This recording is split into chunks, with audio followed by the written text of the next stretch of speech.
নমস্কার বন্ধুরা, সম্ভব আমি যুগে যুগে ইউটিউব চ্যানেলে আপনাদের আরো একবার স্বাগত জানাচ্ছি।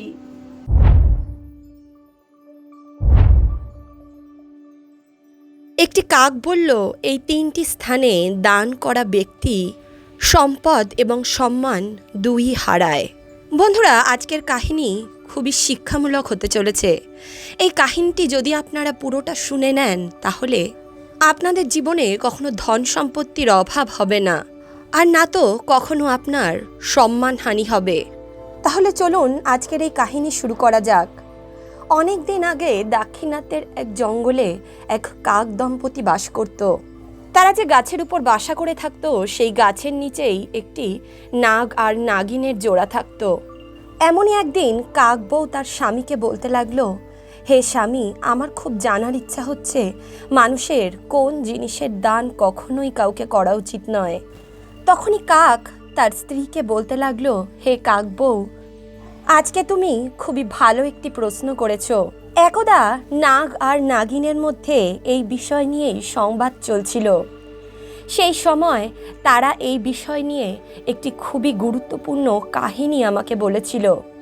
আজকে আমিও তোমাকে সেই কাহিনীটি শোনাতে চলেছি। এই কাহিনীটি শোনার মাধ্যমেই তুমি তোমার সকল প্রশ্নের উত্তর পেয়ে যাবে। তখন কাকবউ বলতে লাগলো, স্বামী, তাহলে আপনি তাড়াতাড়ি আমাকে ওই কাহিনীটি শোনান।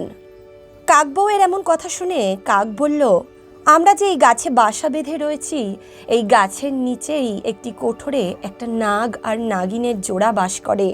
একদিন নাগিন খাবারের খোঁজে জঙ্গলে এদিক ওদিক ঘুরে বেড়াচ্ছিল। অনেকক্ষণ ঘোরার পরও সে কিছুই দেখতে পেল না। তখনই হঠাৎ সে একটি গোবরের পোকা দেখতে পেল। নাগিন মনে মনে ভাবতে লাগলো, সারা দিন খুঁজে তো কিছুই পেলাম না, এই গোবরের পোকাটাকেই আজকে খেয়ে আমার খিদা মেটাই। এমনটা ভেবেই ওই নাগিনী সেই পোকাটির কাছে গেল। যখনই সে ওই পোকাটিকে খেতে যাবে, সঙ্গে সঙ্গে ওই পোকাটি একটি মানুষে পরিবর্তিত হয়ে গেল।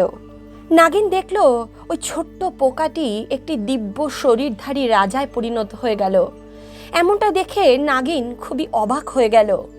রাজা তো সেখান থেকে চলে গেল, আর নাগিনও যেমন তেমনভাবে নিজের ভোজনের ব্যবস্থা করে আবারও নিজের নাগের কাছে ফিরে আসলো। নিজের গর্তে আসার পর সে নাগকে বলতে লাগলো, হে স্বামী, আজ আমি জঙ্গলে বড়ই বিচিত্র একটি ঘটনা দেখেছি। তখন নাগ বলতে লাগলো, এমন তুমি কি বিচিত্র জিনিস দেখে নিয়েছো যার জন্য তুমি এত অবাক হয়ে গেছো? তখন নাগিনী বলতে লাগলো, হে স্বামী, আমি জঙ্গলে শিকারের খোঁজে এদিক ওদিক ঘুরে বেড়াচ্ছিলাম। হঠাৎই আমি দেখলাম একটি গোবরের পোকা। আমি ভাবলাম কোথাও তো কোনো শিকার পেলাম না, ওটাকে খেয়েই আমার খিদা মেটাই। কিন্তু আমি যখনই তাকে খেতে গেলাম, সঙ্গে সঙ্গে ওই পোকাটি একটি দিব্য শরীরধারী রাজপুত্রে পরিণত হয়ে গেল। এ কথাটাই আমি বুঝতে পারছি না যে সে যদি রাজা থাকে তাহলে ও পোকা কি করে হলো, আর যদি ও পোকা হয় তাহলে রাজায় কিভাবে বদলে গেল। নাগিনীর কথা শুনে নাগ খুব জোরে জোরে হেসে উঠল আর বলতে লাগলো, হে নাগিন, তুমি মনে হয় জঙ্গলে রাজা ধর্মধ্বজকে দেখেছ। তখন নাগিনী বলতে লাগলো, কিন্তু স্বামী, আমি তো শুনেছি ধর্মধ্বজ রাজা খুবই ভালো একজন ব্যক্তি। তিনি তো অনেক দান পুণ্য করতে ভালোবাসেন, অনেক যজ্ঞ অনুষ্ঠান, তিনি সব সময় প্রজাদের অনেক ভালোভাবে রাখার চেষ্টা করেন। তাহলে তাহলে ওনার সঙ্গে কেন এমনটা হলো? তখন নাগ বলতে লাগলো, হে প্রিয়ে, এই দান ধর্মই ওনার জন্য অভিশাপ হয়ে এসেছে। তখন নাগিন বলতে লাগলো, আমি কিছু ঠিকভাবে বুঝতে পারছি না, আপনি কি বলতে চাইছেন? তখন নাগ বলল, হে প্রিয়ে, আমার কথা মনোযোগ সহকারে শুনবে। আজকে আমি তোমাকে বলতে চলেছি কেন একজন দান পুণ্যকারী রাজা কীটজনি প্রাপ্ত করল। কাশীতে অবন্তিকাপুরী নামের এক রাজ্য ছিল। সেই রাজ্যে রাজা ধর্মধ্বজ রাজত্ব করত। রাজা ধর্মধ্বজ এত বড় একজন দানী প্রকৃতির ব্যক্তি ছিলেন যে তিনি যতক্ষণ না তার দুয়ারে আসা ক্ষুধার্ত এবং নিপীড়িত ব্যক্তিদের সাহায্য করছেন, তাদেরকে তিনি দান ধর্ম করছেন, ততক্ষণ তিনি কিছু আহার পর্যন্ত করতেন না। এই কারণেই সমস্ত রাজ্যে ওনার খুব প্রশংসা ছড়িয়েছিল। তখন সেই নাগ তার নাগিনকে বলতে লাগলো, হে নাগিনী, কিন্তু ওনার দান ধর্ম করার একটি নির্দিষ্ট সময় বাঁধা ছিল। সেই নির্দিষ্ট সময় অবধি তিনি দান ধর্ম করতেন, তারপর তিনি কাউকেই কিছু দান করতেন না। রাজা ধর্মধ্বজ সূর্য উদয়ের থেকে দান ধর্ম করা শুরু করতেন এবং সূর্যাস্ত পর্যন্তই তিনি দান ধর্ম করতেন। সূর্যাস্তের পর যদি ওনার কাছে কেউ দান চাইতে আসতো তাহলে তিনি তাকে দান দিতেন না, তিনি তাকে পরের দিন আসতে বলতেন। রাজার দান পুণ্যের খ্যাতি সমস্ত রাজ্যে ছড়িয়ে পড়ল, এমনকি রাজ্যের বাইরে অন্যান্য রাজ্যেও তার নাম ছড়িয়ে পড়েছিল। সকলেই তাকে অনেক মহান একজন রাজা বলতেন। এইভাবেই দিন কাটতে লাগলো আর রাজার রাজমহলের বাইরে যাচকদের ভিড় বাড়তে শুরু করলো। তিনি প্রত্যেকটি দিন দৈন্য ব্যক্তিদেরকে নিজের 2 হাতের মুঠোয় যত স্বর্ণমুদ্রা আসতো তত স্বর্ণমুদ্রা দান করে দিতেন। ওনার রাজ্যের পাশের এক জঙ্গলে এক ব্রাহ্মণ পরিবার বাস করত। সে ব্রাহ্মণ অনেক জ্ঞানী এবং সিদ্ধ পুরুষ ছিল। ওনার স্ত্রী এবং ওনার সন্তান নিয়ে উনি খুব সুখেই জীবনযাপন করতেন। তারা দরিদ্র ছিল বটে, কিন্তু ব্রাহ্মণ খুবই তপস্বী একজন ব্রাহ্মণ ছিলেন। সেই ব্রাহ্মণ কোথাও ভিক্ষার জন্যও যেত না। সে সারা দিন কষ্ট করে যতটুকু অর্থ উপার্জন করত তাই দিয়েই সে তার সংসার চালাতো। একবার ব্রাহ্মণ পত্নী পাশের এক প্রতিবেশীর বাড়িতে গেলেন। সেখানে গিয়েই তিনি রাজা ধর্মধ্বজ সম্বন্ধে জানতে পারলেন। তিনি জানলেন রাজা খুবই দানী প্রকৃতির একজন ব্যক্তি। এটা শুনে তিনি বাড়িতে এসে নিজের স্বামীকে বলতে লাগলেন, হে স্বামী, আমার মনে হয় আপনারও রাজা ধর্মধ্বজের কাছে যাওয়া উচিত এবং আমাদের এই পরিস্থিতির সম্বন্ধে ওনাকে জানানো উচিত। আপনি ওনার কাছ থেকে দান নিয়ে আসুন। আমার পূর্ণ বিশ্বাস রাজা আমাদের যে ধন সম্পত্তি দেবেন তাতে আমাদের দরিদ্রতা চিরকালের মতো সমাপ্ত হয়ে যাবে। স্ত্রীর মুখে এমন কথা শুনে ব্রাহ্মণ বলতে লাগলো, হে প্রিয়ে, দেখো আমার জীবনের অর্ধেক সময় তো পেরিয়ে গেছে আর অর্ধেক সময় বাকি আছে, তা আমি যেমন তেমনভাবে কাটিয়ে নেব, কিন্তু এই বৃদ্ধ বয়সে কারোর কাছে হাত পাততে যেতে পারবো না। তখন ব্রাহ্মণী বলতে লাগলো, আপনি কি বলছেন? আমরা তো ব্রাহ্মণ, আমাদের ধর্মই হলো দান নেওয়া। এছাড়াও রাজার কাছে দান নিতে লজ্জা কিসের? আমি আপনাকে বলছি আপনি রাজার কাছে যান এবং ওনাকে নিজের পরিস্থিতি সম্বন্ধে বলুন, কারণ প্রত্যেকটি গৃহস্থ ব্যক্তির এটা ধর্ম যে সে তার পরিবারকে সুখে রাখুক। যারা এমনটা করে না তাদেরকে পরিবারের ভরণ পোষণ না করার পাপ লাগে। ব্রাহ্মণের মুখে এমন কথা শুনে ব্রাহ্মণ বলতে লাগলো, ঠিক আছে, তুমি যখন এত করেই বলছো তাহলে আমি অবশ্যই রাজার কাছে যাব। এমনটা বলেই সেই ব্রাহ্মণ রাজা ধর্মধ্বজের রাজধানীর উদ্দেশ্যে রওনা দিল। রাস্তাটা অনেক দূর ছিল, তাই তার যেতে যেতে সন্ধ্যা নেমে আসলো। এদিকে রাজা ধর্মধ্বজের তো একটা নিয়ম নির্ধারিত ছিল, সে সন্ধ্যার পর আর কাউকে কোনো দান দিত না। সেদিন রাজার দরবারে যত যাচকরা এসেছিল তারা সকলেই দান নিয়ে চলে গিয়েছিল। এখন রাজা দান দেওয়ার সময় সমাপ্ত হয়ে গেছিল। সমস্ত দান পেটিতে তালা লাগিয়ে দেওয়া হয়েছিল। এদিকে ব্রাহ্মণ অনেক দূর থেকে পায়ে হেঁটে রাজার কাছে দান চাইতে এসেছিল, কিন্তু তার আস্তে আস্তে সন্ধ্যা নেমে এসেছিল। কিন্তু সন্ধ্যায় তো রাজা দান দেয় না, তাই সে নিজের দান পেটি বন্ধ করে নিজের রাজমহলের উদ্দেশ্যে রওনা দিয়ে দিলেন। রাজা যখন নিজের রাজমহলের উদ্দেশ্যে রওনা দিয়েছিলেন তখনই সেই ব্রাহ্মণ ওনার পথের সামনে চলে আসলেন। তখন সেই ব্রাহ্মণ রাজামশাইকে বলতে লাগলেন, হে রাজন, আমি শুনেছি আপনি অনেক দান পুণ্য করেন। আমিও একজন ব্রাহ্মণ আর অনেক দূর থেকে আপনার কাছে দান চাইতে এসেছি। সূর্যাস্তের সময় নিজের সামনে একজন ব্রাহ্মণকে দেখে রাজা ধর্মধ্বজ বলতে লাগলো, হে ব্রাহ্মণদেব, আপনি আমাকে দয়া করে ক্ষমা করুন। আমার একটা নিয়ম আছে, আমি সন্ধ্যার পরে কাউকে দান দেই না। রাজা বলতে লাগলেন, হে ব্রাহ্মণদেব, কালকে আপনি আমার কাছে আসুন, আমি আপনাকে আজকের আর কালকের 2 দিনের দান একসঙ্গে দেব। কিন্তু এখন আমার দান পেটিতে তালা লেগে গেছে, আমি এখন আর আপনাকে দান দিতে পারবো না। ব্রাহ্মণ খুবই জেদি স্বভাবের ছিল, সে একজন তপস্বী ছিল। তখন ব্রাহ্মণ বলতে লাগলো, রাজামশাই, আমি কালকে অবধি অপেক্ষা করতে পারবো না, আপনি আমাকে আজকেই দান দিয়ে দিন। রোজ রোজ আমি আপনার কাছে দান নিতে আসতে পারবো না।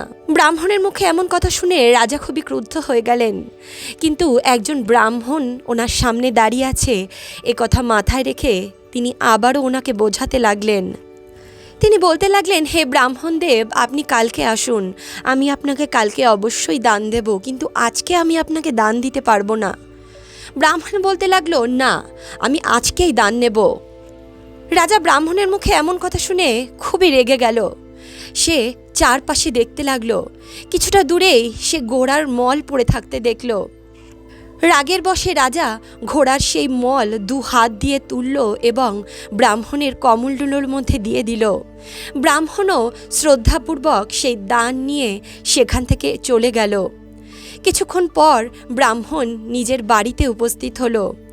সেখানে তার স্ত্রী অনেকক্ষণ ধরে অপেক্ষা করছিল। ব্রাহ্মণী তো মনে মনে ভাবছিল রাজা তার স্বামীকে অনেক স্বর্ণমুদ্রা দেবে, সেই স্বর্ণমুদ্রা দিয়েই আমাদের সমস্ত দরিদ্রতা মিটে যাবে, এমনটাই চিন্তা করছিল সে বসে বসে। হঠাৎই সে ব্রাহ্মণকে নিজের কুঠিরের সামনে আসতে দেখল। নিজের স্বামীকে আসতে দেখে সে খুবই প্রসন্ন হয়ে গেল। তখন ব্রাহ্মণী ব্রাহ্মণকে বলতে লাগলো, হে স্বামী, আজ মহারাজ আপনাকে কত দান দিয়েছে। আমি তোমাকে বলেছিলাম না, তুমি মহারাজের দরবারে যাও, মহারাজ আমাদের সমস্ত দরিদ্রতা সমাপ্ত করে দেবেন। তখন ব্রাহ্মণ বলতে লাগলো, হে ব্রাহ্মণী, যে দান দেওয়ার সে দান দিয়ে দিয়েছে, আর যে দান নেওয়ার সে দান নিয়ে চলে এসেছে। তুমি এক কাজ করো, এই স্থানটাকে ভালো করে গোবর দিয়ে লেপে দাও, তারপর আমি তোমাকে দেখাবো রাজা আমাকে কি দান দিয়েছে।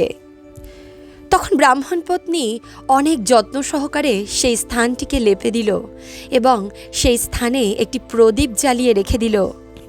তারপর ব্রাহ্মণী সেখানেই গিয়ে বসে পড়ল। তখন ব্রাহ্মণ তার ব্রাহ্মণীকে ওই ঘোড়ার মল দ্বারা পরিপূর্ণ পাত্র দিয়ে দিল। ঘোড়ার মল দেখে ব্রাহ্মণী খুবই রেগে গেল। বলতে লাগলো, হে স্বামী, আপনি আমার সঙ্গে কেমন ইয়ার্কি করছেন? তখন ব্রাহ্মণ বলল, আমি আপনার সঙ্গে ইয়ার্কি করছি না, আমাকে যা দান দিয়েছে আমি সেটাই দিয়ে দিলাম। তখন ব্রাহ্মণী খুবই উদাস হয়ে গেল। সে ভাবতে লাগলো, রাজা ঘোড়ার মল দানে দিয়েছে, রাজার অর্থ কি সমাপ্ত হয়ে গেল? রাজার কাছে কি আর কোনো ধন সম্পত্তি নেই? তখন ব্রাহ্মণী বলল, চলো ঠিক আছে, রাজামশাই মনে ভুল করে এমনটা করে ফেলেছে, তুমি কালকে আবার যেও। তখন ব্রাহ্মণ বলতে লাগলো, না, আমি আর সেখানে যাব না। বন্ধুরা, তারপর থেকে সেই ব্রাহ্মণ আর কখনো রাজার কাছে দান চাইতে যায়নি। সে যেভাবে সেভাবে নিজের জীবন কাটিয়ে চলেছিল। নিজের খড়কুটিরে নির্মিত কুঠিরে ব্রাহ্মণ নিজের জীবন যাপন করছিল। এদিকে ব্রাহ্মণ সেই ঘোড়ার মলগুলোকে নিজের উঠোনের এক পাশের যত্ন করে রেখে দিয়েছিল। বন্ধুরা, এ কথা সবসময় মনে রাখবেন, কোনো ব্যক্তি যতটুকু দান করে তার 100 গুণ তার কাছে ফিরে আসে। যদি আপনি আপনার জীবনে কাউকে কিছু দান করে থাকেন, তাহলে পরলোকে তার ফল 1000 গুণ বেড়ে যায়। রাজা যে ঘোড়ার মল দান করেছিল, সেই ঘোড়ার মল প্রতিদিন আস্তে আস্তে বেড়েই চলেছিল। ব্রাহ্মণের বাড়ির সামনে ঘোড়ার মলের একটি বড় পাহাড় তৈরি হয়ে গিয়েছিল। যেমনভাবে সুদ ধীরে ধীরে বৃদ্ধি পেতে থাকে, ঠিক তেমনি রাজার দানের ফলও ধীরে ধীরে বৃদ্ধি পেতে থাকল। কিছুদিনের মধ্যেই সেই ঘোড়ার মল একটি অনেক উঁচু পাহাড়ে পরিণত হয়ে গিয়েছিল। ব্রাহ্মণ আর ব্রাহ্মণী প্রতিদিন সেই পাহাড়টিকে দেখত। একদিন ব্রাহ্মণী ব্রাহ্মণকে জিজ্ঞেস করতে লাগলো, হে মহারাজ, এই ঘোড়ার মলগুলোর কি হবে? এগুলো তো প্রতিদিন বেড়েই চলেছে। হে স্বামী, তুমি তো সর্বজ্ঞ, কৃপা করে তুমি আমাকে এর কারণ বলো।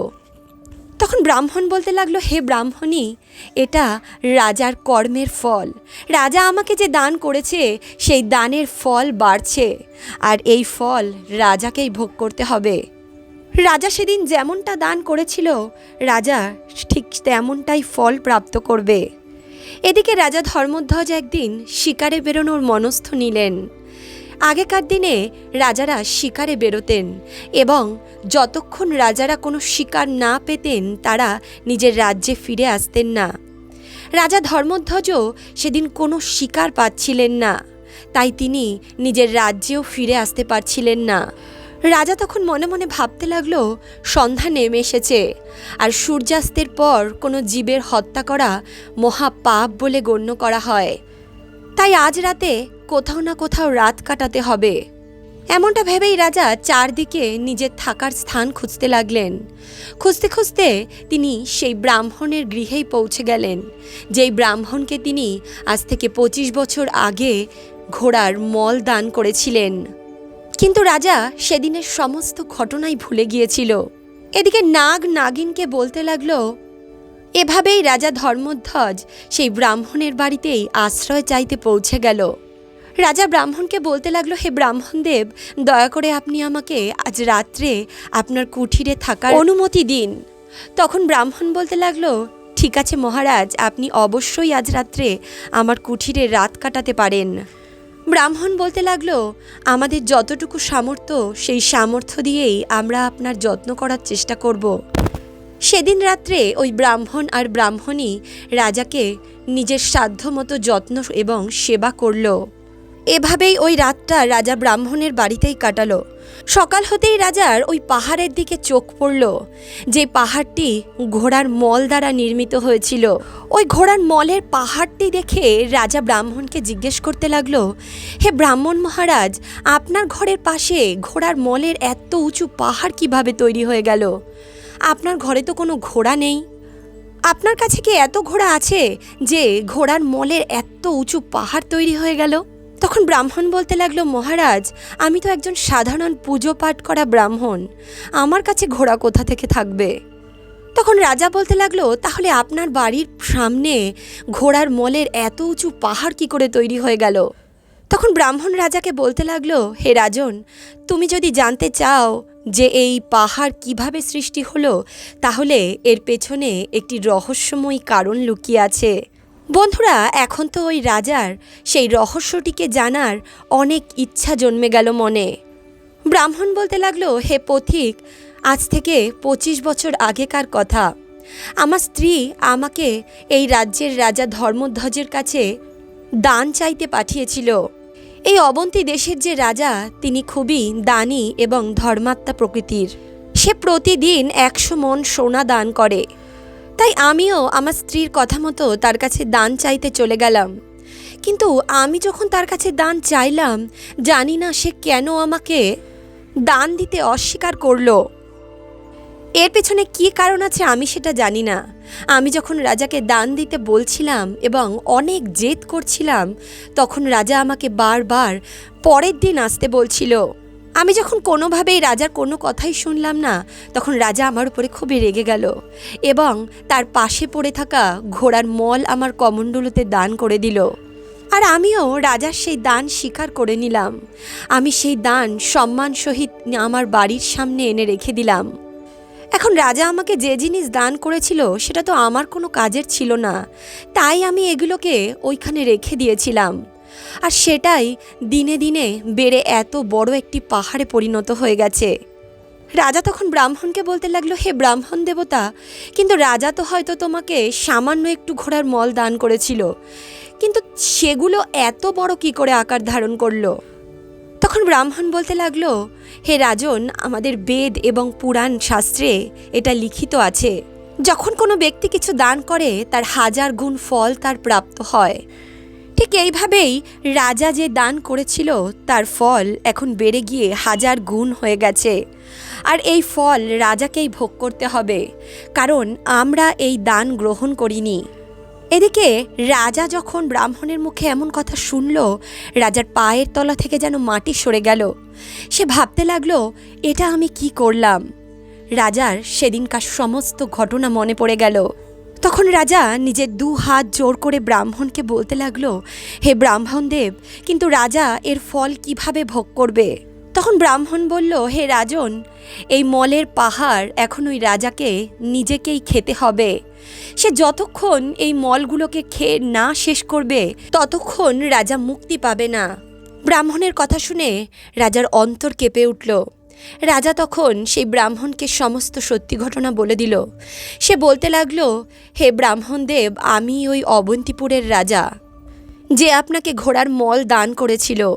এখন আপনি আমাকে ক্ষমা করুন এবং দয়া করে আপনি আমাকে বলুন যে আমি কিভাবে এই পাপ থেকে মুক্তি পাব।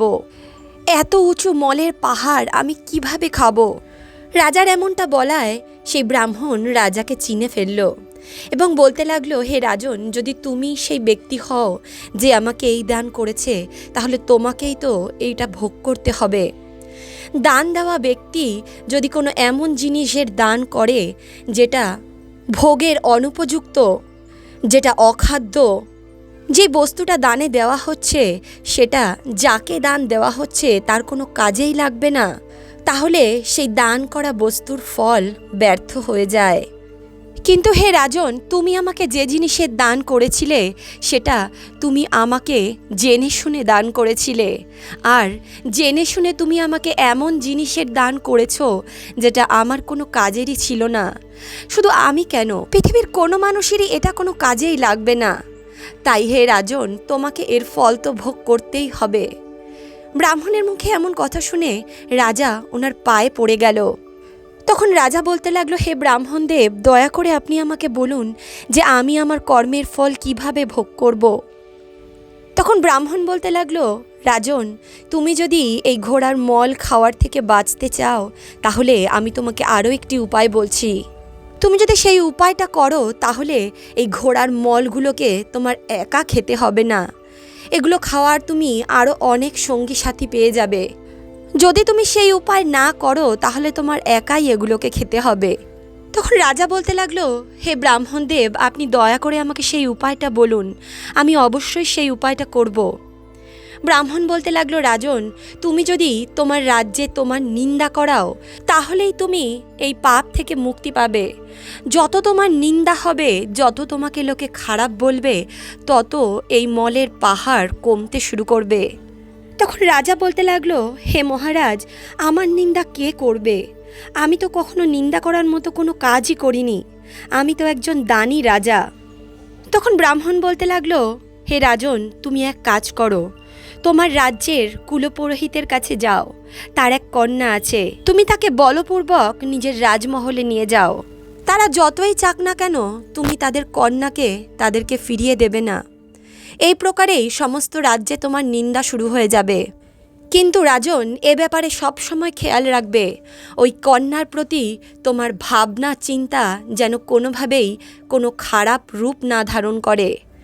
তা না হলে কিন্তু তুমি অনেক বড় পাপের অধিকারী হয়ে যাবে। তুমি ওই কন্যাকে নিজের মেয়ের মতো করে নিয়ে আসবে, কিন্তু এই কথা তুমি কাউকে বলবে না। কন্যাটিকে নিয়ে গিয়ে তুমি তোমার রানীর কাছে দিয়ে দেবে, আর তাকে বলবে সে যেন ওই কন্যাটিকে নিজের কন্যার মতো করে মানুষ করে। প্রজারা ভাববে যে তুমি অনেক খারাপ একটি কাজ করেছো, যার ফলে সমস্ত রাজ্যে তোমার নিন্দা শুরু হয়ে যাবে। যত তোমার প্রজারা তোমার বদনাম করবে, ততই এই মলের পাহাড় কমতে শুরু করবে, আর একসময় কমতে কমতে এতটাই কমে যাবে যে এটা নিশ্চিহ্ন হয়ে যেতে পারে। তারপর রাজা সেই ব্রাহ্মণের কাছ থেকে আজ্ঞা নিলেন এবং নিজের রাজ্যে ফিরে গেলেন। রাজ্যে ফিরে গিয়েই তিনি সবার আগে নিজের কুলপুরোহিতের কাছে গেলেন। সেখানে গিয়ে তিনি কুলপুরোহিতকে বললেন, আপনি আপনার কন্যাকে ডেকে দিন। কুলপুরোহিত ভাবল যে হয়তো রাজার আমার কন্যার সঙ্গে কোনো কথাবার্তা বলার আছে। তিনি নিজের কন্যাকে ডেকে দিল। কুলপুরোহিতের কন্যা দেখতে খুবই সুন্দরী ছিলেন। রাজা কুলপুরোহিতের কন্যাকে দেখা মাত্রই তার হাত ধরে তাকে রথে চাপিয়ে নিলেন এবং সেখান থেকে নিজের রাজমহলে চলে গেলেন। বেচারা ব্রাহ্মণ রাজাকে অনেক করে বলল, হে রাজন, এটা আপনি কি করছেন? এটা আপনি অন্যায় করছেন। কিন্তু রাজা ওনার কোনো কথাই শুনল না। মহলে পৌঁছে রাজা নিজের রানীর কাছে সেই কন্যাটিকে নিয়ে গেল এবং বলতে লাগলো, হে রানী, এ আমার পুত্রী, তুমি একে নিজের কন্যার মতো যত্ন করে রাখবে। রানী তখন রাজাকে জিজ্ঞেস করতে লাগলো, হে মহারাজ, আপনি কেন একে নিয়ে এসেছেন? এ তো আপনার গুরুদেবের কন্যা, আপনার এমনটা করা ঠিক হয়নি। তখন রাজা বলতে লাগলো, হে রানী, আমি যা করছি তুমি শুধু চুপচাপ আমার সঙ্গ দিয়ে চলো, আমি আমার উদ্ধারের কাজ করছি। ধীরে ধীরে সমস্ত রাজ্যে রাজার বদনাম ছড়িয়ে গেল। সকলে বলতে লাগলো, রাজা খুবই খারাপ একটি কাজ করেছে, রাজা খুবই পাপ কাজ করেছে। সে নিজের গুরুর কন্যাকে বিবাহ করে নিজের রাজমহলে নিয়ে রেখেছে। তারা সকলে বলতে লাগলো, আমরা তো আগের থেকেই জানতাম রাজা খুবই বাজে একটি রাজা। এ শুধু দান দিয়ে মানুষকে নিজের হাতে রাখতে চায়। এই প্রকারেই সমস্ত রাজ্যে রাজার বদনাম ছড়িয়ে পড়তে লাগলো। সকলেই বলতে লাগলো, এমন রাজার উপর আমরা কিভাবে ভরসা করব যে নিজের গুরুর কন্যাকেই নিজের স্ত্রী বানিয়ে নিয়েছে। এদিকে যেমন যেমনভাবে রাজার বদনাম হচ্ছিল, তেমনই ব্রাহ্মণের ঘরের সামনে থাকা ওই পাহাড় কমতে শুরু করেছিল। যারা যারা রাজার নিন্দা করছিল তারাই ওই মলের পাহাড়ের অংশীদার হতে শুরু করেছিল। ধীরে ধীরে রাজার সমস্ত মলের পাহাড় কমে যেতে লাগলো, আর শুধুমাত্র ততটুকুই বেঁচে রইল যতটুকু রাজা দানে দিয়েছিল। কিছুদিন পর রাজা আবার ওই ব্রাহ্মণের কুঠিরের কাছে যায় এবং সেখানে গিয়ে দেখে ওখানে থাকা ওই পাহাড়টা আর নেই। বন্ধুরা, রাজার এমন অবস্থা হয়েছিল যেই রাস্তা দিয়েই রাজা যেত সেখান থেকেই রাজাকে ঘৃণার দৃষ্টিতে দেখা হতো। একদিন রাজা যখন ওই ব্রাহ্মণের দুয়ারে আসলো, সে দেখতে পেল ওই মলের পরিমাণ ততটুকুই রয়েছে যতটুকু রাজা দান করেছিল। তখন রাজা ব্রাহ্মণের পায়ে পড়ে গেল আর বলতে লাগলো, হে ব্রাহ্মণদেব, আপনি আমার সমস্যার অনেক সমাধান করেছেন। যারা যারা আমার বদনাম করেছে আজকে তারা আমার পাপের অধিকারী হয়েছে। এখন এইটুকু যে বাকি রয়েছে এটারও কোনো না কোনো উপায় আমাকে বলে দাও।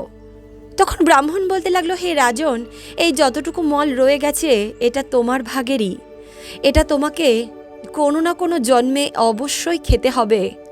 তোমার এগুলোকে খাওয়ার জন্য কোনো জন্মে কীটের যোনি ধারণ করতে হবে। তখন রাজা বলতে লাগলো, হে ব্রাহ্মণদেব, দয়া করে আপনি আমাকে এ জন্মেই এটাকে উদ্ধার করার উপায় বলুন। তখন ব্রাহ্মণ বলল, রাজন, উপায় একটা অবশ্যই আছে। তোমারই রাজ্যে আমার এক গুরুভাই থাকে।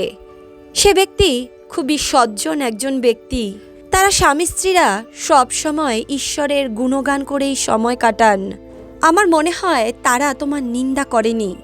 যদি তারা তোমার নিন্দা করত তাহলে এই মলের যে স্তূপটি রয়েছে এটা আজকেই সমাপ্ত হয়ে যেত।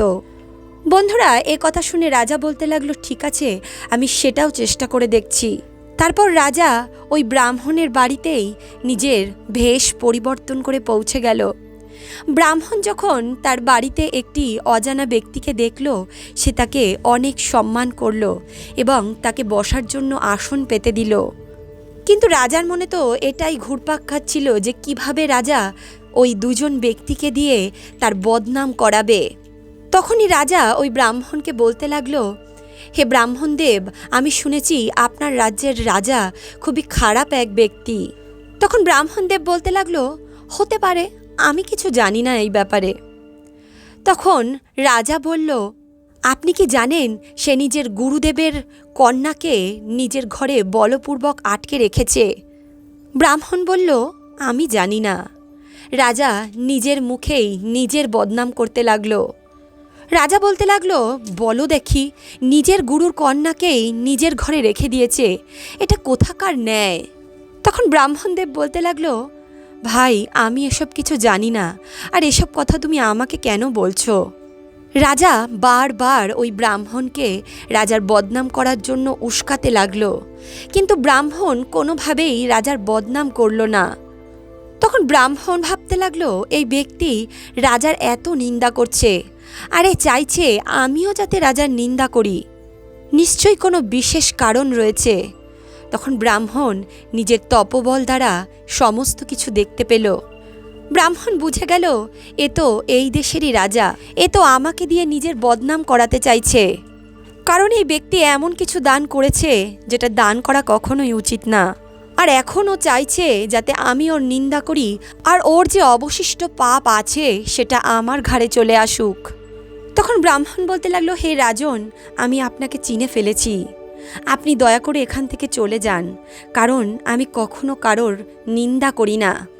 তুমি যে পাপ করেছ সেটা তো তোমাকে ভোগ করতেই হবে। ব্রাহ্মণের কথা শুনে রাজা সেখান থেকে নিরাশ হয়ে চলে আসলো। তারপর রাজা আবার ওই ব্রাহ্মণের কাছে চলে গেল এবং ব্রাহ্মণের পায়ে পড়ে বলতে লাগলো, হে ব্রাহ্মণদেব, আপনার সেই বন্ধু তো আমার কথা শুনল না, তাকে দিয়ে আমি কোনোভাবেই আমার নিন্দা করাতে পারলাম না। এখন এর কি অন্য কোনো উপায় নেই? আমাকে কি এই পাপ ভোগ করতেই হবে? তখন ব্রাহ্মণ বলতে লাগলো, যদি তারা তোমার নিন্দা না করে থাকে তাহলে এই সমস্ত কিছু এখন তোমাকেই খেতে হবে, সে তুমি যেভাবেই খাও না কেন। তখন রাজা বলতে লাগলো, হে ব্রাহ্মণদেব, যদি আমি এটাকে খাওয়ার জন্য অন্য কোনো জন্ম ধারণ করি আর সেই জন্মে এটাকে খাই, তাহলে জানি না এর জন্য আমাকে কতগুলো জন্ম ধারণ করতে হবে, আর প্রত্যেকটা জন্মেই আমি নতুন নতুন কত পাপ করব। হে ব্রাহ্মণদেব, দয়া করে আপনি আমাকে একটা কীট বানিয়ে দিন, আর আমি এ জন্মেই এই সমস্ত মল খেয়ে আমার পাপ মুক্ত হতে পারি। তখন ব্রাহ্মণ বলতে লাগলো, না রাজন, আমি তোমাকে কীট বানাতে পারবো না, এতটা সামর্থ্য আমার মধ্যে নেই, আর এই কাজ তো স্বয়ং বিধাতাই করতে পারেন।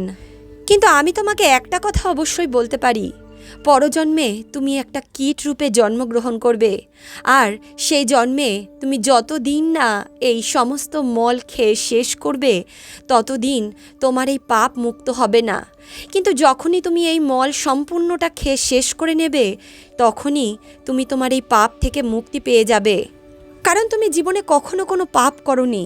তুমি একজন মহান দানী ব্যক্তি, তুমি সব সময় দরিদ্র এবং নিপীড়িত ব্যক্তিদের, ক্ষুধার্ত ব্যক্তিদেরকে সাহায্য করেছ। তোমাকে মহান দানীদের মধ্যে একজন মনে করা হয়। তুমি সব সময় দরিদ্রদের পাশে থেকেছ। কিন্তু যেহেতু তোমার দ্বারা এই ভুল হয়েছে, তাই এই ভুলের প্রায়শ্চিত্ত তোমাকে করতেই হবে। তখন নাগ তার নাগিনকে বলতে লাগলো, হে নাগিন, এরপরেই কিছুদিনের মধ্যেই রাজা ধর্মধ্বজের মৃত্যু হয়ে গেল, এবং মৃত্যুর পর সে একটি গোবরে পোকা হিসেবে জন্ম নিল আর নিজের পাপ মোচন করতে লাগলো। তারপর যেই স্থানে ঘোড়ার মল পড়েছিল সেই স্থানে গিয়েই সে ওই মলগুলো খেতে শুরু করলো, এবং কয়েক বছরের মধ্যেই সে ওই সম্পূর্ণ মল খেয়ে শেষ করে ফেলল। সেই মলগুলো খেতে খেতে ওই পোকা অনেক বড় আকার ধারণ করে ফেলেছিল। তখন নাগ তার নাগিনকে বলতে লাগলো, তুমি সেদিন ওই রাজা ধর্মধ্বজকেই দেখেছিলে, সে ওই বেঁচে থাকা মলের শেষ টুকরোটিই খাচ্ছিল, এবং যখনই তার ওই টুকরোটি খাওয়া শেষ হয়ে গেছিল সে আবারও মনুষ্যজনী প্রাপ্ত করে নিয়েছিল। হে নাগিনী, তুমি ওই রাজা ধর্মধ্বজকেই দেখেছিলে, যে ক্রোধের বশবর্তী হয়ে একজন ব্রাহ্মণকে ঘোড়ার মল দান করেছিল, যার ফলস্বরূপ সে একটি পোকার অধম যোনি প্রাপ্ত করেছিল। বন্ধুরা, বলা হয় যে ব্যক্তি অপ্রয়োজনীয় জিনিসের দান করে, যে ব্যক্তি উপহাসবশত কাউকে কিছু দান করে, যে ব্যক্তি ক্রোধের বশবর্তী হয়ে দান করে, অহংকারবশত কিছু দান করে, সে ব্যক্তি সর্বদাই পাপের ভাগী হয়। দান দেওয়ার আগে একজন ব্যক্তিকে নিজের অন্তরাত্মাকে প্রশ্ন করা উচিত, সে কি দান দেওয়ার উপযুক্ত। তার অন্তরাত্মা থেকে যদি উত্তর আসে হ্যাঁ, তবেই তাকে দান দেওয়া উচিত, তা না হলে তাকে দান করা উচিত নয়। কারণ আপনি যদি ক্রোধের বশবর্তী হয়ে কোনো অপ্রয়োজনীয় বস্তুর দান করে দেন, যদি কোনো খারাপ বস্তুর দান করে দেন, যদি কোনো খারাপ খাদ্য দান করে দেন, অথবা কোনো বৃদ্ধ গাভীকে দান করে দেন, তবে যে ব্যক্তি এই দান করে সে নরকগামী হয়। যদি কাউকে কিছু দান করতেই হয় তবে সেই ব্যক্তি যেন ওই বস্তুটিকে কাজে লাগাতে পারে। আমরা যে দান করি সেটা যাকে দান করি তার যদি কোনো কাজেই না লাগে তবে আমাদের ওই দানের সুফল প্রাপ্ত হয় না। আমরা যা দান করি তার 1000 গুণ আমাদের কাছেই ফিরে আসে। সেই ফল আমরা এ জন্মে পাই বা পরজন্মে। আমরা যা দান করব তার ফল আমরা অবশ্যই পাব। যদি আমরা কাউকে খাদ্যবস্তু দান করি তাহলে পরবর্তী 100 জন্ম পর্যন্ত আমাদের কখনো খাদ্যের অভাব হবে না। তবে যদি কোনোদিনও আমরা কাউকে ছোট করার জন্য কিছু দান করি, অহংকারবশত কাউকে ছোট করার চেষ্টা করি, তাহলে তার ফলও আমাদের 100 গুণ বেশি করে ভোগ করতে হবে। বন্ধুরা, এই প্রকারেই ওই রাজা ঘোড়ার মল খেয়েই তার পাপ থেকে মুক্তি পেয়েছিল। তাই বন্ধুরা, এমন কোনো জিনিস কখনোই দান করবেন না যেটা কারোর কাজেই আসছে না। আর যখন আপনি কিছু কাউকে দান করবেন তখন এই কটা বিষয় সবসময় মনে রাখবেন, সেই সময় যেন আপনি রেগে না থাকেন। সেই সময় আপনার যেন কোনোভাবে অন্তরে অহংকার না জন্মায়, তা না হলে কিন্তু তার উল্টো ফল ভোগ করতে হবে। তাহলে বন্ধুরা, আজকের এই কাহিনী, আজকের এই প্রসঙ্গ আপনাদের কেমন লাগলো কমেন্ট বক্সে অবশ্যই লিখে জানাবেন। ভিডিওটি ভালো লাগলে ভিডিওটিতে একটি লাইক করুন, বন্ধু বান্ধব আত্মীয় পরিজনের সঙ্গে ভিডিওটি শেয়ার করুন, আর অন্তর্মন থেকে বলুন রাধে রাধে।